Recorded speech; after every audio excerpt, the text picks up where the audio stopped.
All right, how's that? Good. Thank you everyone for coming out.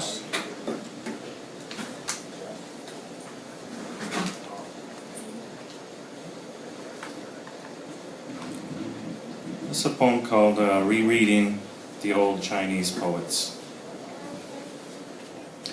Always there is a scene of departure, an old friend or love setting out at dusk toward a world unknowable. Always the longing for stillness and sameness and a life that flows in one unyielding direction. The odd comfort of absence and the hope of return. In the blazing of autumn leaves, the gray, stoic mountains clouded by mist and memory, the wine of the moon beginning to tremble in a glass already drained dry.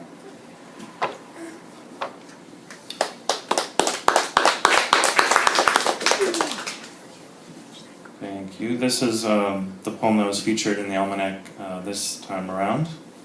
It's called Tornado. Just beyond the hem of the lake's blue skirt, the sky turned suddenly jaundiced. A weighted stillness, not quite your own, descended. And even the black pine and birch hovered motionless in a calm that bore no calmness at all. And what must have been the briefest of moments, you gazed, a child of 7, transfixed on the sinewy black thread of the storm, its form swaying, tearing the fabric of the horizon, throwing bits of cloud and gravel dust as dogs and kids scurried into the small white cabins, which suddenly looked as though they were made to be thrown all along, something stolen from the set of someone else's epic.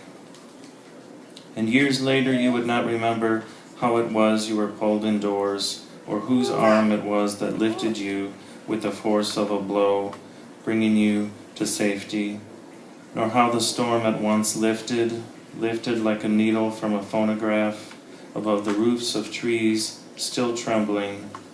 And when you looked out again, it was as though through brown sheets of mud slept across the windows, the dark fragrance of earthworms seeping through the slats, beyond which the world shone as green and peaceful as it ever would again.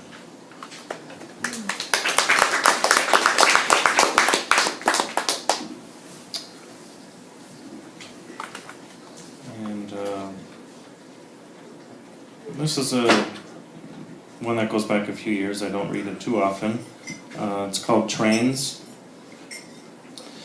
There are times when I see us as passengers on separate trains, passing each other at those ghost early hours of night, small shards of light signaling between the cars.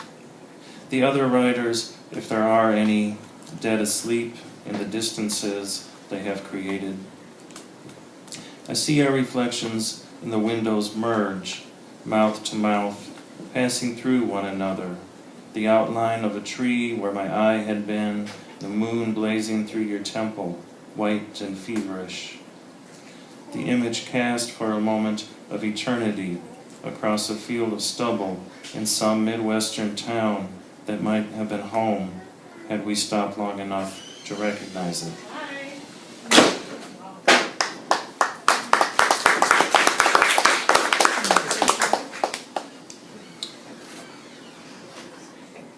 And this is a poem called Now, a little autumnal piece I thought would be good on a cold day like this.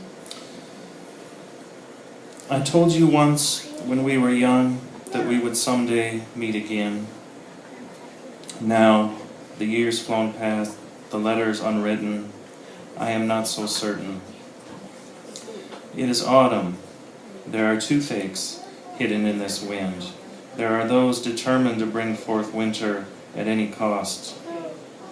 I am resigned to dark blonde shadows at stoplights, lost in the road maps of leaves which point in every direction at once. But I am wearing the shirt you stitched 2 separate lifetimes ago. It is old and falling to ash, yet every button blooms the flowers of your design.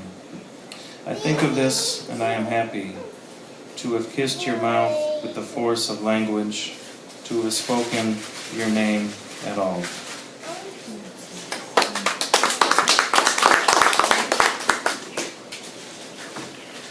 So I have my sister and my beautiful niece here today. So I always like to do a remembrance poem for our brother when my sister's here. And this is called For My Brother on his 41st birthday. In December, things start getting serious. You know what I mean. The trees grow lean and solemn, and only the hardened criminals of the bird world remain. A paper bag billowing down the frozen road makes a noise like distant thunder. Cats are scarce. Love is stored in secret places. Rivers run beneath the level of thought, going nowhere and back again. In December, we scatter rose petals in honor of your birthday. Red petals blown into the loose configuration of a heart upon the newly white earth that is your grave. We take long steps back to the car, hands bitten by the wind, our silence precise. Every distance here is great, the leaving, the stillness, the slow and knowing return.